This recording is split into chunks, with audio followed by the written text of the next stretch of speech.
시청자 여러분 안녕하십니까? 뉴스데스크 제주입니다. 태풍 마이삭이 제주를 강타한 사이 제주에는 8m 높이의 위력적인 파도가 쉴 새 없이 방파제를 넘고 1000mm가 넘는 물폭탄이 쏟아져 하천이 범람했습니다. 비바람이 12시간 이상 몰아치면서 피해가 속출했습니다. 김찬영 기자입니다.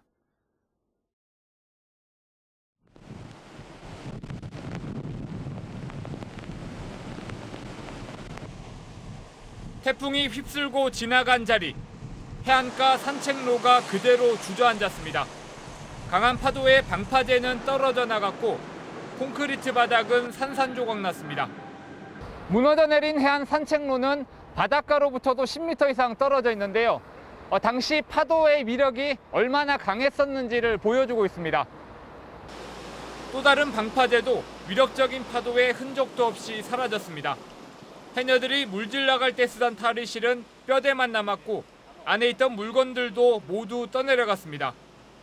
이번 태풍 때 완전히 한 방에 다 물에 떨어버리고 지금 태왁, 또 물랑정, 오리발, 슈트 이것이 다 온데간데 사라졌습니다. 지금. 한라산에는 물폭탄이 쏟아졌습니다. 시간당 130mm가 넘는 비가 내리면서 한라산 남역에는 1040mm의 강우량을 기록했습니다. 물폭탄에 만조까지 겹치면서 하천이 범람해 한밤중 주민들이 마을회관으로 긴급히 대피하기도 했습니다. 그지 엄청 세지. 무서워. 저 집에 잠기려고 해. 어서 가자 빨리 무서워. 저지대 마을이 얼음 무릎까지 잠기면서 주민들이 긴급히 대피했고 퇴근 무렵 도로 곳곳이 침수돼 차량이 고립되고 일부 버스 운행이 중단되기도 했습니다. 앞이 안 보일 정도니까 무조건 서행. 천천히. 태풍 마이삭이 몰고 온 비바람이 12시간 이상 제주를 강타하면서 제주 곳곳에서 피해가 속출했습니다. MBC 뉴스 김찬현입니다. 태풍 마이삭은 강풍도 역대급이었습니다. 양식장 지붕의 구조물이 바람에 날아가 인근 주택을 덮치고 고압 전선 등이 끊겨 4만여 가구의 전기 공급이 중단됐습니다. 박성동 기자입니다.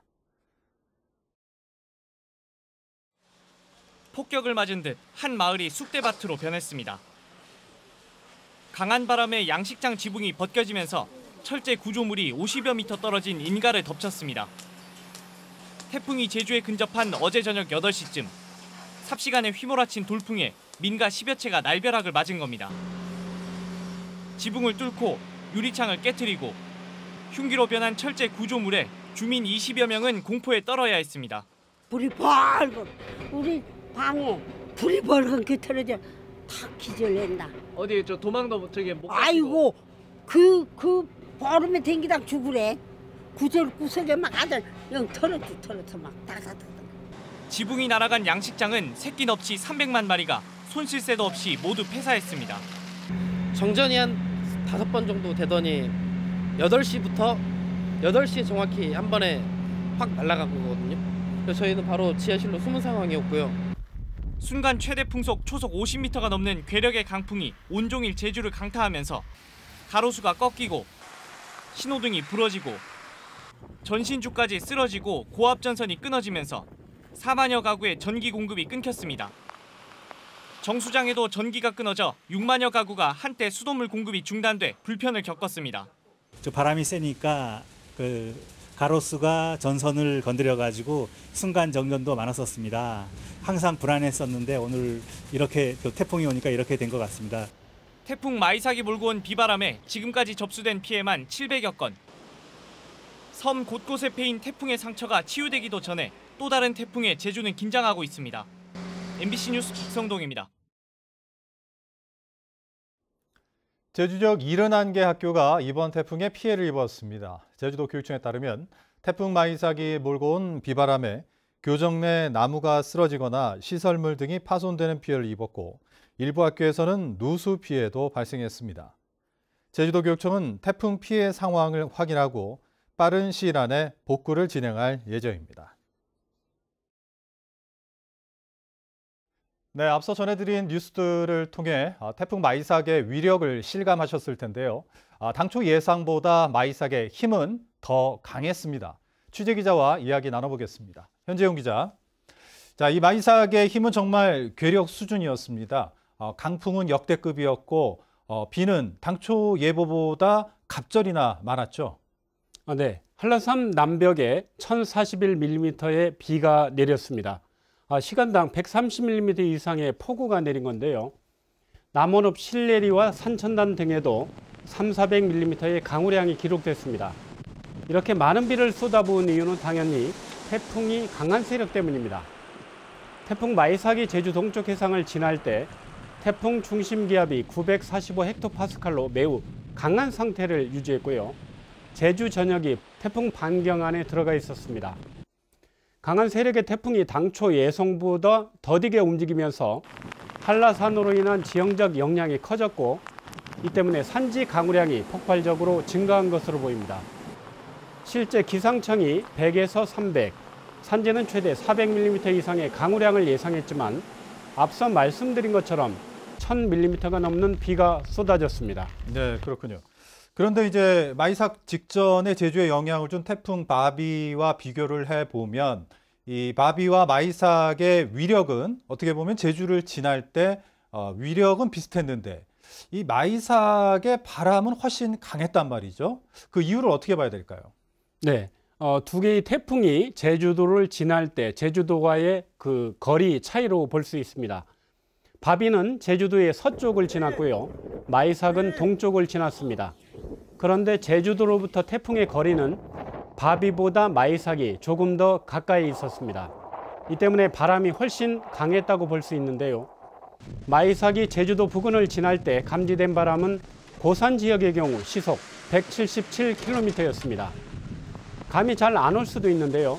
차량으로 시속 177km로 달릴 때 창문을 열어 몸을 내밀고 맞게 되는 그런 바람의 위력이라고 볼 수 있습니다. 바비는 당시 시속 130km였으니까 이번 태풍이 훨씬 강도가 센 거죠. 마이삭이 몰고 온 강풍은 2007년 태풍 나리 이후 가장 강했고 기상 관측 이래 역대 5번째로 기록됐습니다. 네, 그렇군요. 태풍 마이삭도 이름을 남기게 됐는데 그런데 지금 10호 태풍 하이선이 발생을 했더라고요. 우리나라에 좀 영향을 줄 수 있다 이런 예상이 있던데 어떻게 보시나요? 네, 10호 태풍 하이선은 태풍 마이삭보다 훨씬 강할 걸로 보입니다. 우리 기상청 예보를 보면 하이선은 5일에는 중심기압이 920헥토파스칼까지 강해진 상태고요. 일본에 상륙하지 않고 제주 동쪽 해상을 거쳐 부산 쪽에 진출해서 한반도를 상륙하는 것으로 되어 있습니다. 강한 세력을 유지한 채 우리나라를 관통한다는 얘기인데요. 아직 진로가 유동적이기는 하지만 예상대로라면 제주는 이번 주 일요일부터 월요일까지가 태풍 영향권에 들겠습니다. 네, 정말 태풍 피해 복구가 시작되기도 전에 또 강한 태풍이 한반도를 향해 올라오고 있어서 걱정이 될 수밖에 없습니다. 도민들께서도 철저한 대비를 하셔야 될 것 같습니다. 자, 지금까지 현재용 기자와 함께했습니다. 도움 말씀 감사합니다. 제주 지역의 코로나19 확진자 치료 병상이 확대 운영됩니다. 제주도는 최근 확진자 발생 추이 등을 고려해 제주대병원의 코로나19 확진자 치료 병상을 기존 30개 병상에서 68개 병상으로 확대했습니다. 또 복지부로부터 제주의료원과 서귀포의료원을 감염병 전담병원으로 재지정함에 따라 총 319개 병상을 확보했습니다. 코로나19 감염 위험도가 높은 헌팅 포차 등을 대상으로 합동 점검이 이루어집니다. 제주도는 제주 시내 헌팅 포차와 락볼링장, 서귀포 시내 주점 등 15곳에 대해 출입 명부 작성과 마스크 착용 여부 등을 상시 점검할 예정입니다. 특히 출입이 많은 오후 6시부터 새벽 1시까지 중점 단속해 방역수칙 위반 행위에 대해 강력 대응할 방침입니다. 제2차 제주형 재난지원금이 도민 절반 이상에게 지급됐습니다. 제주도는 지난달 24일부터 열흘 동안 온라인 재난지원금 신청을 통해 도민 58%에게 지급했다고 밝혔습니다. 오는 5일부터는 오부제 적용 없이 온라인 신청이 가능하고 다음 주 월요일부터는 방문 신청도 받습니다. 지원금 신청은 이달 27일까지로 세대주 신청이 원칙이고 계좌를 통해 한 사람당 10만 원씩 현금으로 지급됩니다. 제주 MBC 라디오 프로그램 제주어 5분 토크쇼 고랑몰라 서바사주 20부작이 제47회 한국방송대상 지역교양부문 작품상을 수상했습니다. 제주어 5분 토크쇼 고랑몰라 서바사주는 청취자들이 제주어를 표준어와 비교 체험하면서 상황과 장소에 따라 쓰임새를 쉽게 익혀 사라져가는 제주어를 보존하고 올바르고 적절하게 사용할 수 있도록 제작된 작품입니다. 오늘 오전 9시쯤 서귀포시 성산읍 주택 창고에서 불이 나 보관 중이던 냉장고와 집기류 등을 태우고 10여 분 만에 꺼졌습니다. 소방당국은 작동 중인 식품 건조기 옆에 가스버너를 켜놓은 채 잠시 자리를 비웠다는 집주인의 말을 토대로 정확한 화재 원인을 조사하고 있습니다. 귀가하는 여성에게 흉기를 휘둘러 살해하고 돈을 빼앗은 20대 남성이 구속됐습니다. 제주지방법원은 강도 살인 혐의로 경찰에 체포된 29살 강모 씨를 상대로 구속 전 피의자 신문 절차를 진행해 도주 우려가 있다며 영장을 발부했다고 밝혔습니다. 강 씨는 지난달 30일 제주시 민속 오일시장 인근 밭에서 귀가 중이던 30대 여성을 흉기로 여러 차례 찔러 살해하고 현금 10,000원과 신용카드 등을 훔치고 달아난 혐의를 받고 있습니다. 제주지방노동위원회가 한림농협이 직원 3명을 동의 없이 다른 농협으로 이동한 것에 대해 부당 노동 행위로 규정했습니다. 이상으로 뉴스데스크 제주를 마칩니다. 시청해주신 여러분 고맙습니다.